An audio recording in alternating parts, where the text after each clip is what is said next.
still currently watching UK. I will catch up, and if I find it compelling enough, then maybe I will make a ramble later down the line talking about UK, but today we are just talking about US as per your request.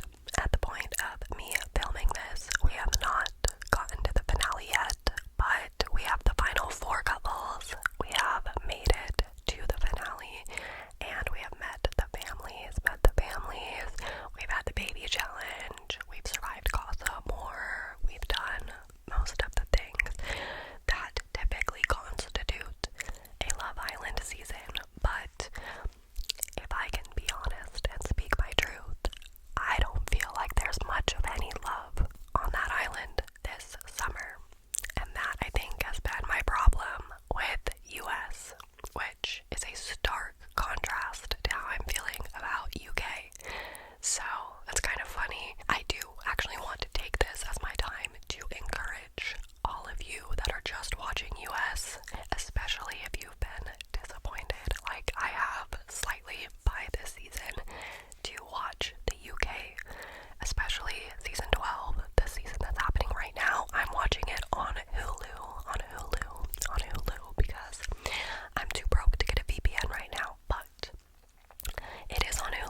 have a lot of things in common, actually. The triple A, if you will. They both have ugly ass fucking tattoos, A names, and they would give me a big fucking ick. Big fucking ick. Austin, I felt like, was actually quite a big character in the first half of the season, and then after Casa, because there was so many people and so many things going on, he got like lost in the background and then eventually eliminated, and that happened with so many people, and it felt like a waste of some really good characters and personalities and potential drama or even potential love connections. Like, they sent home, I think, 2 or 3 of the biggest actual connections just because people on TikTok or people online did not like them. And I'm not talking about Sierra, because we'll get to that. That was like a whole separate, but I mean like Jeremiah and I literally forget her name now. Like, sending them home, sending home Taylor and Clark, and then sending home Ace and Shelly. Why are we sending home all of these potential drama producers? Like, keeping Jeremiah and Huda in the same villa, I think, was imperative, but they fucked that up. And then sending Clark and Taylor home, who actually had a real connection, instead of Alondria, who didn't have an actual connection, just because America liked her more. And I agree, I like Alondria way more than I liked Taylor and Clark, but like, again, this isn't America's Bestie Island, this is Love Island.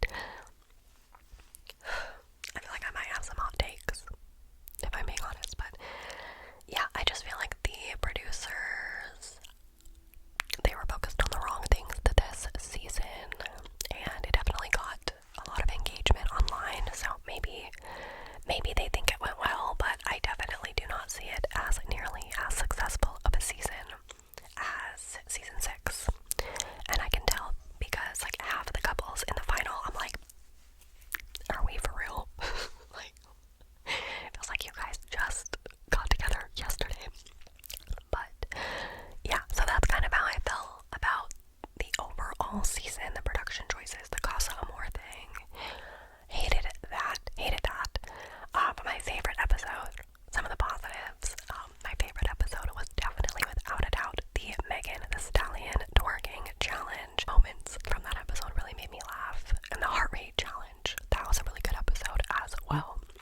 But that's a good episode every year. You know what I mean? It's always a highlight. So I also feel like so many of the cast members of season 7 are that sort of Instagram model, is very aware that they're on TV, wants to get followers kind of a situation, and that's not my favorite kind of casting. I prefer like the more everyday sort of people. I really do feel like Ace is fully just like, he knows he's on camera and he is trying to make himself look good, and he is very, very aware, and he cared a lot about what America thought of him. I definitely feel like Alondria is aware of what people think of her. Nick as well really gave me that.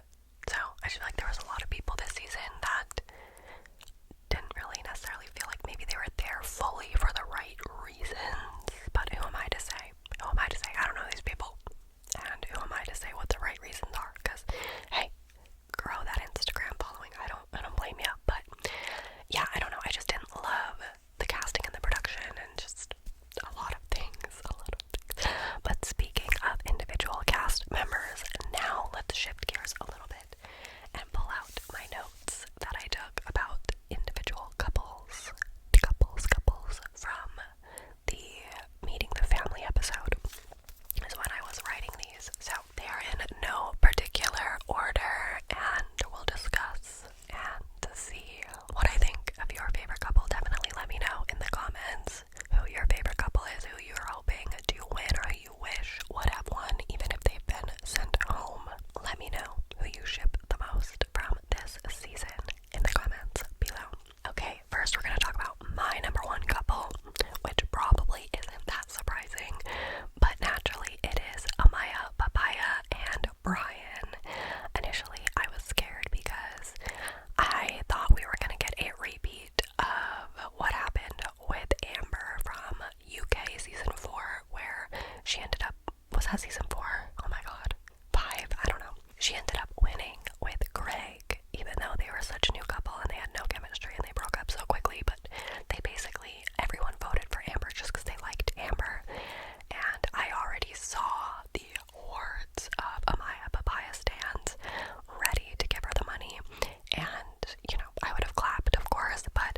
so entertaining and bubbly, and I love her.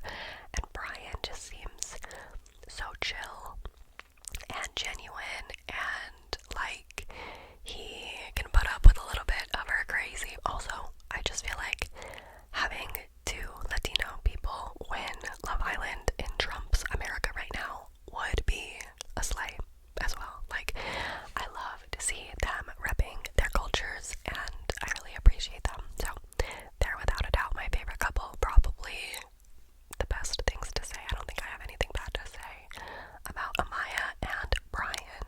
I will say at first, I did not love Amaya. I was scared that maybe she was like putting on too much energy like for the camera, but then after like a week you realize like, oh, that really is like just her energy level. She's very bubbly, and so quickly I was converted to an Amaya lover, but I was hesitant. But I ended up loving both of them and definitely rooting for them to win. Fingers crossed. Then we have Iris and Pepe. Iris and Pepe. For one, I cannot fucking believe that they made it to the final over Ace and Shelly, as Ace's probably number one hater. I fucking hate Ace, as you'll see when we get to him. We're talking about him next, but I still think that they deserve to be in the final over Iris and Pepe, purely based on the connection, because they just feel like such early days kind of couple. You know, like, they just seem very low-key and chill, and I don't really think that they seem to have like that much chemistry. It seems like they're still kind of getting to know each other, and like even Iris's mom wasn't like fully on board. She said something about like, oh, you know, I'm picky. Maybe it's all the tattoos. She did kind of give me like very conservative mother trad wife vibe. She was like, my daughter's such a lady. They are cute together. They're very attractive together. Pepe, that man is so fine. That is who I would step forward for, without a doubt. Step forward for that. I would like to recouple with Pepe. I don't know. They both seem very nice and sweet, and they're beautiful to look at. They look great together. But I just think it's too early for them to be in the final four compared to Ace and Shelly, who were evicted. And they have been together, what, like several weeks now at this point, and he's stayed loyal through Casa, right? So, like, I don't want to, you know, applaud too much for Ace, because I truly think that the reason that he didn't do too much is because he's very aware, again, as I mentioned, that he is on TV, and I think, you know, he's trying to put on his act, if you will. I really do find Shelly to be sweet and genuine, and I like her a lot. I know there was some drama online, apparently, but I feel like the drama between Huda and Shelly was resolved fairly quickly. I don't know why everyone is freaking out about that, but I like Shelly a lot. It just sucks because Ace's energy is so diabolically mischievous that it kind of tanks her shot, you know, like she literally got sent home because everyone just doesn't like Ace. I mean, maybe people don't like her either, but I don't understand that. I just feel like Ace is annoying. He's just annoying. He's that guy that, like, he knows he's fine, and he knows he's the shit, and he's so cocky, and I don't know, I will say, I was gagged, though. His family is all gorgeous, so those genes are crazy, and they were all beautiful. They all had their own aesthetic, like him and his siblings when his siblings came in, but I just don't like Ace. And I thought it was really weird when they had the baby dolls challenge, and he was talking to Nick about something about sex, and he was all like, oh, we have to cover the baby girl's ears, but the son can hear it. Like, some weird misogynistic undertones in some of the stuff he says. I don't like Ace at all, but I do think sending them home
goes, and then goes, and what was my last one? Oh, I don't know, I don't remember. And you can just see it in Huda's face that she's like, oh, okay, right. Like, I would lose it, actually. Like, I don't think they will ever work out. I do not think they're compatible. Truthfully, I don't think Chris is a bad guy. I think he's genuinely just a little bit of a himbo. And we'll talk about the ultimate himbo next, but I think he's just a little bit clueless at times, and he doesn't realize. But Huda is not clueless. She's a mommy, of course, and she's very aware of these little things, and I feel like it just won't last long term. Like, I also thought it was kind of a red flag how nervous he was about his family showing up, and then they were literally fine. They loved Huda. They were so chill about everything. They were gorgeous. Huda's family, her sisters, were also beautiful. Like, the genes in that family are so strong. But yeah, everyone got along. So I was like, you're all stressed out for what? Because you have an issue with her, not because your family does. I thought that was very telling. So yeah, I feel like Huda deserves better, which is crazy because I don't think many people were saying that at the beginning of the season. Now, our number one himbo of the summer has to go to Nick. I will say, I went from hating him to loving him to being annoyed by him to liking him to feeling kind of annoyed by him again. Like, he has taken me on quite a roller coaster this summer, but I'm glad to have some OG day ones with Nick and Alondra making it to the end. Not happy that they are a couple. I will say, I am not buying into the Nick Alondra propaganda. No, sir. They have never been compatible. I think when Nick first came in, he definitely mentioned that he thought she was attractive, and she said he was like her type, maybe. But after the first few conversations of them, they never had any chemistry. Like, they talked about how opposite they were all the time. There was a conversation where Alondra was talking about how she's like such a type A person and she has to plan all the trips and the vacations, and Nick's all like, oh, I'm so hands off on that, like, I just show up. And she was literally like, you would drive me absolutely crazy, you would drive me nuts. And then when they did try to forcibly give it a shot, because the producers like weirdly eliminated them and were like, if you don't fuck, you're off the island. Just kidding, I'm just kidding. But, you know, they did kiss and they gave it a shot, and Alondra even says, I woke up the next morning just feeling like sick. Like, I just felt like, one, it didn't feel right, I wasn't into it, but then two, I felt so guilty and it just wasn't worth it. You don't feel like that if you actually really want to explore it. Like, I just, you know, no. The way that their attitudes completely did a 180. It wasn't even like, oh, this might be a little weird for me. It was like, oh my god, I'm so happy we finally got to explore this. Is the biggest red flag. I'm not buying the propaganda. Unfortunately for me, I do think there is a very high chance that they end up winning. And to that I'll say, congratulations, they really pulled it off, because I do think both of them wanted to see their following go up a little bit and are happy to take home that money. And if you think that these two are getting married and having babies, watch this space, because I would come back here in a good year, 6 months maybe. They'll have to milk it for promo for a little. I don't know. I'm not buying it. You are on a show for love. You have had conversations and connections and talked 2 separate times before and admitted that you would drive each other crazy, that it didn't work, it didn't make you feel good, it wasn't giving sparks. But then the second that both of your couples do not work out, yeah, no, I'm not buying that. I need more evidence. And your little TikTok edits, they're not working on me. However, with Alondra, I really like her. I love that she stood up for herself. I love that she was passionate and she was so funny. Like, I love a girl with some quick, witty one-liners. And yeah, she really carried a lot of moments on her back this season.